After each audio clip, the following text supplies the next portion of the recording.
दिनै सानसेनि रादाबखौ फरायदों आं किलिखां ब्रह्मआ। दिनैनि गिबि सिरिनि सानसेनि रादाबफ्रानो जाबाय फारियै 14 नं चिरां दुवाराव मोनबा बिनेश्वर ब्रह्मनि गोसोखां बड'लेण्ड गियान मिरु बेखेवदों आरो बे बिनेश्वर ब्रह्मनि गोसोखां बड'लेण्ड गियान मिरुखौ बेखेवना होयो 14 नं चिरां दुवारनि TCLCC नि मासिगिरि अमर सिंह ब्रह्म। फैबाय थानाय एडिआरखौ नोजोर होनानै फिन क'क्राझार जिल्ला खुंथाया क'क्राझार जिल्लानि गासै सानसेयारि सप्तायारि हाथाइ आरो सानफ्रोमबो जानाय गासै हाथाइखौ 29 सेप्तेम्बर रबिबार खालि बन्द लाखिनो बिथोन होदों। बिश्वनाथ जिल्ला सोनाब बिश्वनाथ दख'रा एबसुआ सुबुं सांग्रांथिनि थाखाय बड'फा गोजोरथियारि सोलायनाय मावथांखि आरो गुन गोनां सोलोंथाइ जांख्रिखांनाय मावथांखिजों लोब्बा लाखिनानै मटर साइकेल हानजा सुनाय हाबाफारि लादों। गोथां मैगं थाइगंजों जाग्रा आदार बानायनायनि बादायलायनाय खुंफुंदों कुसुगाव ICDS प्रजेक्टआ। जयन्त बसुमतारिया MP मासिखौ देरहासार जाखांनायनि उनाव फिन गुरुदेव कालीचरण ब्रह्म धामाव जयग होफैदों।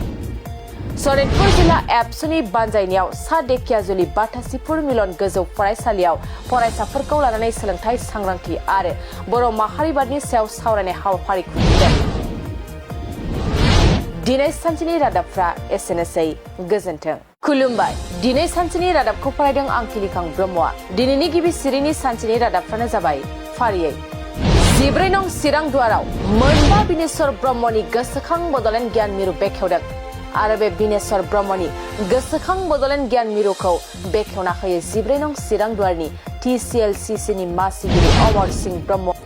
फैबाय थानाय एडिआरखौ नोजोर होनानै फिन क'क्राझार जिल्ला खुंथाया क'क्राझार जिल्लानि गासै सानसेयारि सप्तायारि हाथाइ आरो सानफ्रोमबो जानाय गासै हाथाइखौ 29 सेप्तेम्बर रबिबार खालि बन्द लाखिनो बिथोन होदों। बिश्वनाथ जिल्ला सोनाब बिश्वनाथ दख'रा एबसुआ सुबुं सांग्रांथिनि थाखाय बड'फा गोजोरथियारि सोलायनाय मावथांखि आरो गुन गोनां सोलोंथाइ जांख्रिखांनाय मावथांखिजों लोब्बा लाखिनानै मटर साइकेल हानजा सुनाय हाबाफारि लादों। गोथां मैगं थाइगंजों जाग्रा आदार बानायनायनि बादायलायनाय खुंफुंदों कुसुगाव ICDS प्रजेक्टआ। जयन्त बसुमतारिया MP मासिखौ देरहासार जाखांनायनि उनाव फिन गुरुदेव कालीचरण ब्रह्म धामाव जयग होफैदों। सनितपुर जिल्ला एबसुनि बानजायनायाव सा धेकियाजुलि बाथासिपुर मिलन गोजौ फरायसालियाव फरायसाफोरखौ लानानै सोलोंथाइ सांग्रांथि आरो बर' माहारिबादनि सायाव सावरायनाय हाबाफारि खुंफुंदों। दिनै सानसेनि रादाबफ्रा एसेनोसै। गोजोन्थों। खुलुमबाय। दिनै सानसेनि रादाबखौ फरायदों आं किलिखां ब्रह्मआ। दिनैनि गिबि सिरिनि सानसेनि रादाबफ्रानो जाबाय फारियै 14 नं चिरां दुवाराव मोनबा बिनेश्वर ब्रह्मनि गोसोखां बड'लेण्ड गियान मिरु बेखेवदों आरो बे बिनेश्वर ब्रह्मनि गोसोखां बड'लेण्ड गियान मिरुखौ बेखेवना होयो 14 नं चिरां दुवारनि TCLCC नि मासिगिरि अमर सिंह ब्रह्म। फैबाय थानाय एडिआरखौ नोजोर होनानै फिन क'क्राझार जिल्ला खुंथाया क'क्राझार जिल्लानि गासै सानसेयारि सप्तायारि हाथाइ आरो सानफ्रोमबो जानाय गासै हाथाइखौ 29 सेप्तेम्बर रबिबार खालि बन्द लाखिनो बिथोन होदों। बिश्वनाथ जिल्ला सोनाब बिश्वनाथ दख'रा एबसुआ सुबुं सांग्रांथिनि थाखाय बड'फा गोजोरथियारि सोलायनाय मावथांखि आरो गुन गोनां सोलोंथाइ जांख्रिखांनाय मावथांखिजों लोब्बा लाखिनानै मटर साइकेल हानजा सुनाय हाबाफारि लादों। गोथां मैगं थाइगंजों जाग्रा आदार बानायनायनि बादायलायनाय खुंफुंदों कुसुगाव ICDS प्रजेक्टआ। जयन्त बसुमतारिया MP मासिखौ देरहासार जाखांनायनि उनाव फिन गुरुदेव कालीचरण ब्रह्म धामाव जयग होफैदों। सनितपुर जिल्ला एबसुनि बानजायनायाव सा धेकियाजुलि बाथासिपुर मिलन गोजौ फरायसालियाव फरायसाफोरखौ लानानै सोलोंथाइ सांग्रांथि आरो बर' माहारिबादनि सायाव सावरायनाय हाबाफारि खुंफुंदों। दिनै सानसेनि रादाबफ्रा एसेनोसै। गोजोन्थों। खुलुमबाय। दिनै सानसेनि रादाबखौ फरायदों आं किलिखां ब्रह्मआ। दिनैनि गिबि सिरिनि सानसेनि रादाबफ्रानो जाबाय फारियै 14 नं चिरां दुवाराव मोनबा बिनेश्वर ब्रह्मनि गोसोखां बड'लेण्ड गियान मिरु बेखेवदों आरो बे बिनेश्वर ब्रह्मनि गोसोखां बड'लेण्ड गियान मिरुखौ बेखेवना होयो 14 नं चिरां दुवारनि TCLCC नि मासिगिरि अमर सिंह ब्रह्म। फैबाय थानाय एडिआरखौ नोजोर होनानै फिन क'क्राझार जिल्ला खुंथाया क'क्राझार जिल्लानि गासै सानसेयारि सप्तायारि हाथाइ आरो सानफ्रोमबो जानाय गासै हाथाइखौ 29 सेप्तेम्बर रबिबार खालि बन्द लाखिनो बिथोन होदों। बिश्वनाथ जिल्ला सोनाब बिश्वनाथ दख'रा एबसुआ सुबुं सांग्रांथिनि थाखाय बड'फा गोजोरथियारि सोलायनाय मावथांखि आरो गुन गोनां सोलोंथाइ जांख्रिखांनाय मावथांखिजों लोब्बा लाखिनानै मटर साइकेल हानजा सुनाय हाबाफारि लादों। गोथां मैगं थाइगंजों जाग्रा आदार बानायनायनि बादायलायनाय खुंफुंदों कुसुगाव ICDS प्रजेक्टआ। जयन्त बसुमतारिया MP मासिखौ देरहासार जाखांनायनि उनाव फिन गुरुदेव कालीचरण ब्रह्म धामाव जयग होफैदों। सनितपुर जिल्ला एबसुनि बानजायनायाव सा धेकियाजुलि बाथासिपुर मिलन गोजौ फरायसालियाव फरायसाफोरखौ लानानै सोलोंथाइ सांग्रांथि आरो बर' माहारिबादनि सायाव सावरायनाय हाबाफारि खुंफुंदों। दिनै सानसेनि रादाबफ्रा एसेनोसै, गोजोन्थों। खुलुमबाय। दिनै सानसेनि रादाबखौ फरायदों आं किलिखां ब्रह्मआ। दिनैनि गिबि सिरिनि सानसेनि रादाबफ्रानो जाबाय फारियै 14 नं चिरां दुवाराव मोनबा बिनेश्वर ब्रह्मनि गोसोखां बड'लेण्ड गियान मिरु बेखेवदों आरो बे बिनेश्वर ब्रह्मनि गोसोखां बड'लेण्ड गियान मिरुखौ बेखेवना होयो 14 नं चिरां दुवारनि TCLCCनि मासिगिरि अमर सिंह ब्रह्म।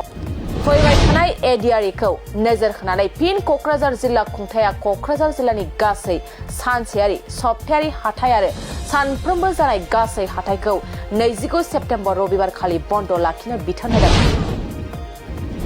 बिश्वनाथ जिल्ला सोनाब बिश्वनाथ दख'रा एबसुआ सुबुं सांग्रांथिनि थाखाय बड'फा गोजोरथियारि सोलायनाय मावथांखि आरो गुन गोनां सोलोंथाइ जांख्रिखांनाय मावथांखिजों लोब्बा लाखिनानै मटर साइकेल हानजा सुनाय हाबाफारि लादों।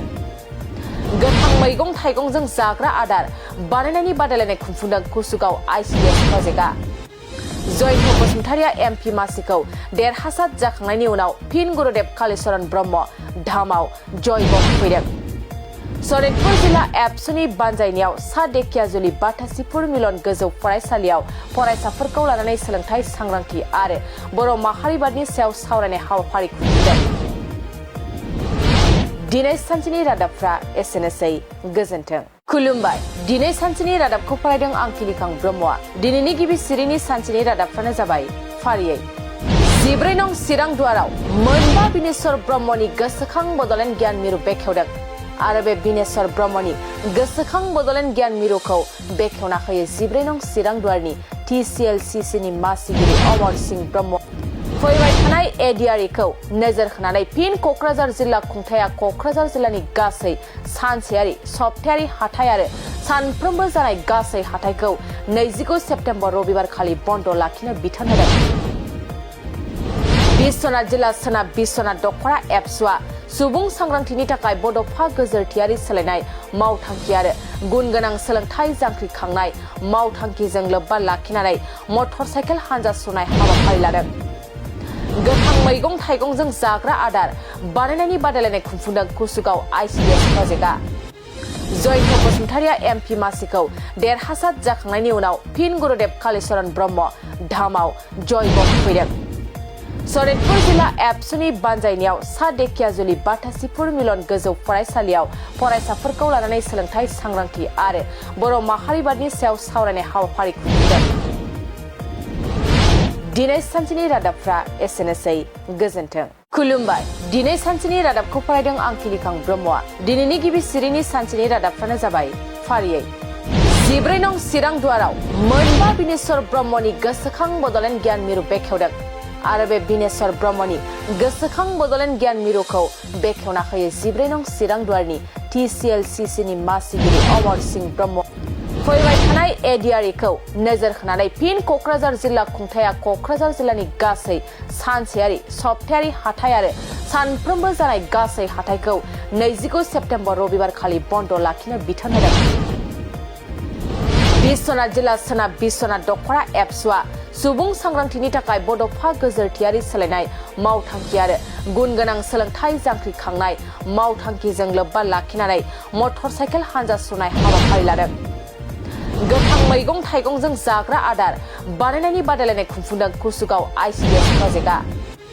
जयन्त बसुमतारिया MP मासिखौ देरहासार जाखांनायनि उनाव फिन गुरुदेव कालीचरण ब्रह्म धामाव जयग होफैदों।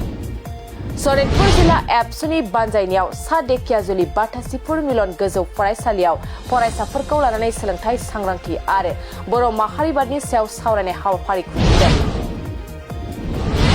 दिनै सानसेनि रादाबफ्रा एसेनोसै, गोजोन्थों। खुलुमबाय दिनै सानसेनि रादाबखौ फरायदों आं किलिखां ब्रह्मआ दिनैनि गिबि सिरिनि सानसेनि रादाबफ्रानो जाबाय फारियै 14 नं चिरां दुवाराव मोनबा बिनेश्वर ब्रह्मनि गोसोखां बड'लेण्ड गियान मिरु बेखेवदों आरो बे बिनेश्वर ब्रह्मनि गोसोखां बड'लेण्ड गियान मिरुखौ बेखेवना होयो 14 नं चिरां दुवारनि TCLCC नि मासिगिरि